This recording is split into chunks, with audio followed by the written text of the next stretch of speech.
How does an actor handle 160 sheep, 30 pigs, and 60 chickens without losing his mind? That is the real head count on his San Juan ranch, and it means daily feed, broken fences, and health scares. He calls it a hobby, but the numbers show this is serious work. What he didn't expect was that sharing his farm life would ignite one of the most heated debates in celebrity social media history. Today I will show why Star-Lord quit Hollywood to shear sheep, and how 3 simple words in an Instagram post started a war that divided the internet, turned vegans against him, and made for the most controversial phrase of 2018. From Marvel Stardom to morning chores. So how does a Marvel lead end up caring more about fences than red carpets? One minute he's on a press stage, smiling for cameras. The next minute he's up early, tending to hungry animals. When Guardians of the Galaxy hit in 2014, Chris Pratt jumped from sitcom guy to full-on franchise lead, and his life turned into flights, interviews, and a calendar that never stops ringing. One year he's out promoting Jurassic World, another year he's on Avengers-level press runs, and the whole thing runs on bright lights and fast answers. You know that feeling when a job starts owning your brain, even after work hours, right? Then his posts started pointing to a different kind of work. He bought land in rural Washington on the San Juan Islands and started calling it Stillwater Ranch, a working farm where he raises sheep, goats, pigs, chickens, and cattle with Katherine Schwarzenegger and their kids. That's the part that makes people pause, because farm chores show up every day, and animals don't care if you had a late wrap on set. His captions give away what he enjoys. He'll post something simple, then slip in details that sound like someone who actually did the job, not someone posing for a photo. He wrote, "Lamb son," during his "Jaws What's My Snack" routine while showing a lamb-heavy meal, and the quiet detail behind the joke is that the lamb came from his own pastures.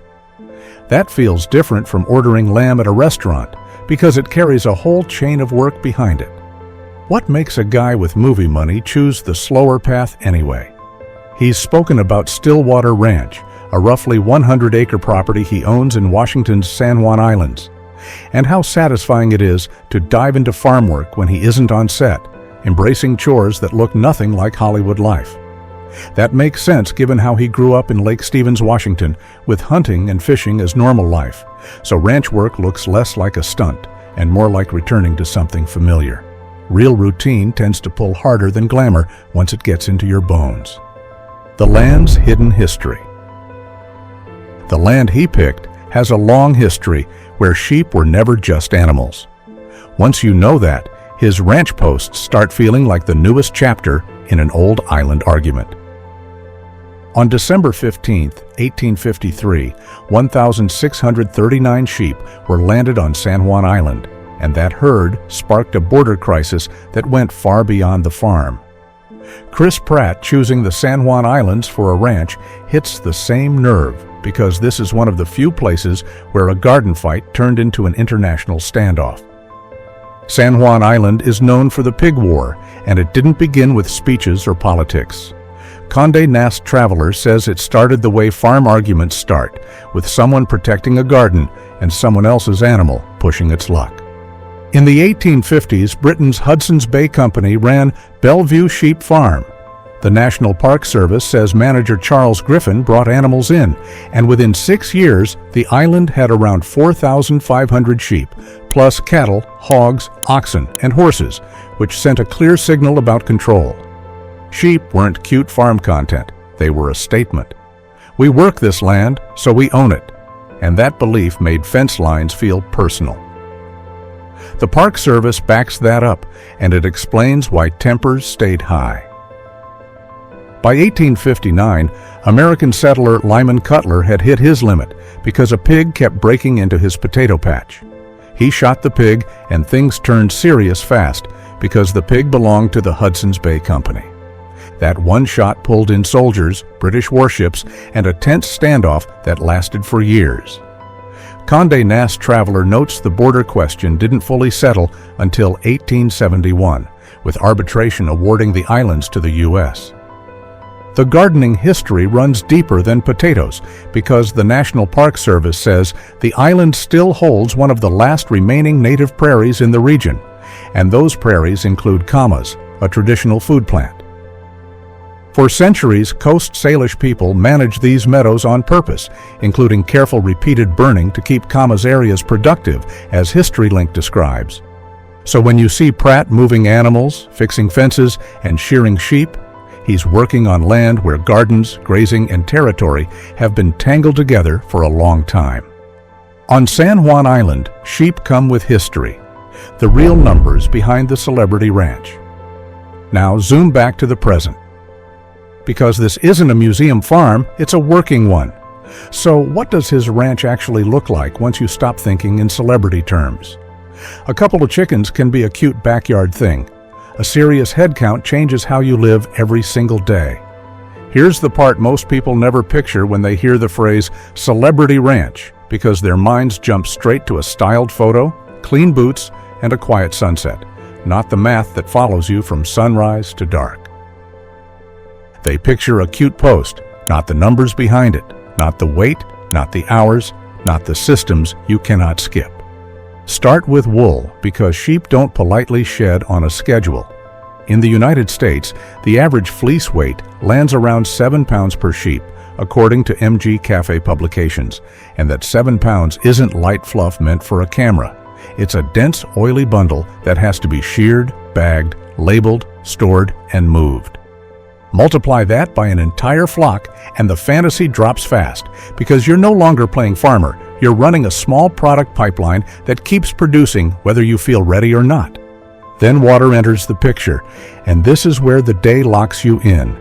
Sheep aren't houseplants you forget in a corner, because depending on their class, many drink roughly 1 to 3 gallons per head each day, with lactating ewes often needing the most according to NDSU. Which means farm life turns into troughs, hoses, frozen lines, leaks, mud, and repairs, repeated daily, with no pause just because you wrapped filming late. That grind connects directly to why one Instagram phrase exploded online, because humane slaughter isn't about nice words, it's about standards. USDA and FSIS guidance around stunning focuses on one rule above all else. The first stun must render the animal insensible to pain, and if it doesn't, it must be corrected immediately. One common method used is captive bolt stunning, and it comes with strict handling and placement guidance, because speed and effectiveness are the entire point, not the aesthetics. So when people argue online about nice language versus harsh reality, farmers hear a different question altogether. Are you doing the hard parts right? Or are you only talking? That's why the comment sections go feral. Local reporting slipped in a detail that made farmers nod immediately. On his San Juan operation, Pratt keeps about 160 sheep, around 30 pigs, and roughly 60 chickens, alongside other stock. That's a lot of feed to move, water to check, fences to maintain, and animal health problems that can pop up when you least want them. Have you ever had a project that looked fun until it became daily responsibility? The mix of animals also looks planned. Sheep can produce lamb and fleece, pigs can turn scraps and pasture into pork, and chickens convert bugs and food waste into eggs while scratching through manure. Those pieces fit together like a working loop where waste turns into input and the land stays in use across seasons. System thinking shows up in choices like that. The promise that changed everything. Pratt joked about loving his hairy hobby, but the details keep pointing toward real intent. In 2019, Katherine Schwarzenegger gave him 2 Kuna pigs for his 40th birthday, and he posted, "Best birthday present ever. We named them Tim and Faith. I love them and can't wait to watch them grow." Then added, "And no, they will not be bacon." That one sentence draws a line, and people instantly feel it. Why make a public promise like that when you know the internet will test you on it? Kuna pigs are described as a small New Zealand grazing breed known for a friendly temperament and an ability to live largely on grass. That breed choice matters because it fits a family farm vibe better than a high-output pork setup. Breed choice tells you what a person wants from the land, not just what they want to post online. Then there's the sheep side, and it can get rough. Pratt has described a big ram named Prince Rupert saying, "He will kick your butt if you're not careful." Straight up. That's not a petting zoo quote, that's livestock reality, and it hints at breeding animals and handling risk. So now you have a real head count, a species plan, and a public never bacon promise, and all of that sets up the moment he described slaughter in a way people couldn't stop arguing about. The caption that started a war. Because one caption turned the farm into a comment war. And what happens when he decides not to hide the hardest part of farm life? A freezer photo looked normal at first glance. Then people read the words and chose sides fast. In early 2018, Pratt posted a photo of neatly wrapped lamb cuts and called it his monthly meat haul. He made it clear the lamb was born, raised, and killed through his own farm, and he added detail instead of staying vague. He wrote about grooming and shearing, treating hooves, keeping the ram on pasture, and raising him surrounded by laughing, loving humans. You can hear the tone. He wants you to picture care and routine before you picture food. Then he described the final step with a metaphor that hit like a spark. He said the end had been trauma-free and wrote, "Just a touch of a USDA-certified wand to his head, and he goes to sleep. The other sheep do not even notice." He meant reassurance, but critics focused on the word wand because it made a tool sound gentle and cute. Word choice became the whole fight. Animal rights commentary accused him of dressing up the process, and one commentator argued he taunts vegans by bragging about eating the happiest lambs on the planet.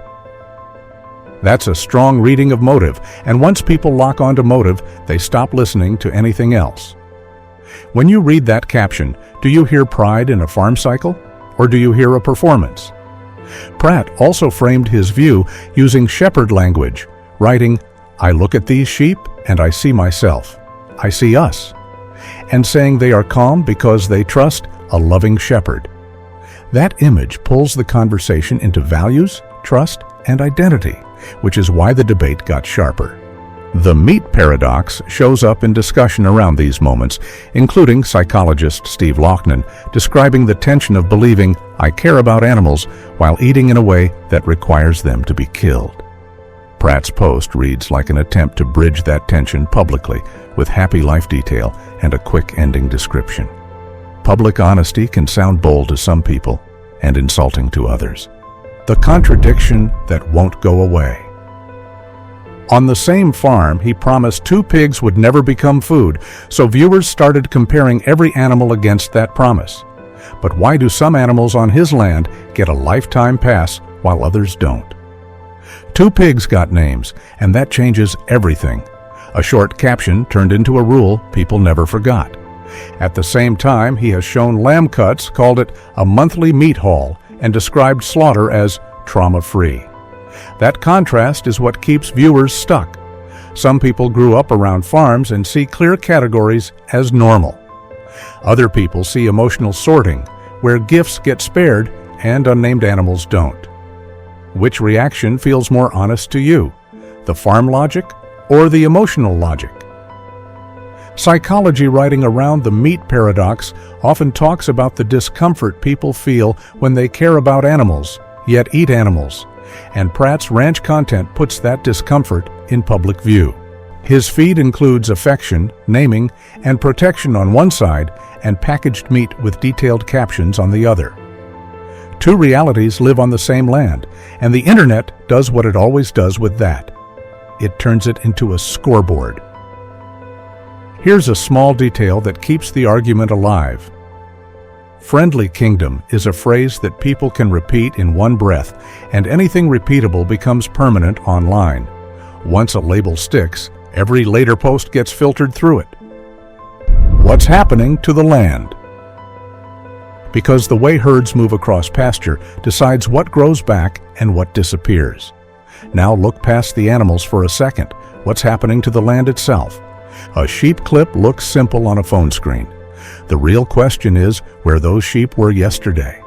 If you watch his ranch posts closely, the animals rarely look parked in one spot forever. You'll see the flock on one green patch, then later they show up somewhere else with fresh grass. That detail matters because grazing style shapes recovery. Continuous grazing keeps animals on the same ground and can hammer favorite plants, leave bare soil, and invite weeds and erosion. Managed movement spreads pressure and gives plants time to regrow. Grass recovery decides whether pasture stays strong. You don't need fancy language to picture it. Grass is a crop. If it never rests, it weakens. If it rests, it rebounds. Some research suggests moving animals helps grass recover and reduces damage to soil. When land gets recovery time, soil carbon changes also get discussed in some sources under certain conditions. That's why the same pasture can look tired in one system and lush in another. We don't have Pratt's full grazing plan written out, so claiming exact methods would be guessing. What we do have are posts and interviews showing animals living on grass and shifting across the property. That looks very different from factory farms where animals stand on concrete, and that difference changes manure distribution, plant pressure, and how quickly land gets worn down. Visible management can tell you a lot even when the details stay private. Trade-offs still exist. Ruminants like sheep and cattle produce methane. Islands can have sensitive wildlife patterns affected by fencing and grazing pressure. Research discussions around grazing also stress that outcomes vary by soil type, climate, and stocking density, so one-size claims fall apart fast. What makes this explode online is the visibility. When a famous person shows pasture life, viewers judge a whole system from short clips, and assumptions fill in the gaps. Some people see careful land work. Some people see a curated story. What do you assume when you see bright green grass and animals that look calm? The award that surprised everyone. A plastic bag of wool doesn't look like a movie trophy. He bragged about it anyway, and that tells you plenty. In January 2019, Pratt posted, "I hate when celebrities brag, but I have to." And then he bragged about wool. A ewe named Cacao won first place at Fleece and Fiberpalooza during Washington State University's Country Living Expo in Stanwood, Washington. The photo showed a crinkly plastic bag full of fleece with a ribbon attached, and it looked almost out of place next to red carpets. Fleece ribbon became his headline. A fleece competition isn't about fame. Judges care about qualities like cleanliness, crimp, length, and feel. That means the entry either holds up or it doesn't. Pratt celebrated the win with "Boom Cheek Cacao, Cow." And the tone matters because it sounded like real pride in unglamorous work, the kind where you repeat the same boring good decisions until results show up. Later coverage around Prince Rupert adds a quiet connection. When Rupert died under an old apple tree, reports noted that one of Rupert's daughters was the ewe whose fleece won. That ties the ribbon to genetics and flock management over time, not a one-off lucky entry. Long payoff is the part most viewers never see. People magazine also connected his lamb raising to 2017 when he talked about raising lamb near his Washington home. In that same stretch of posting, he wrote, "As the world currently marvels in the yarn spun from our wool and dines on the chops of our labor, like these sheep, I feel no anxiety." And he even floated the idea of opening a meat shop. That's a real-world step because it points towards selling products, not just posting. Here's the detail that hits hardest. His proud award moment came from a bag of wool, and he looked genuinely happy about it, which makes you wonder what his daily life feels like when the film noise drops away. Tell me in the comments what surprised you most. Then tap the next video on your screen because the next story twists harder, and you'll want the missing piece.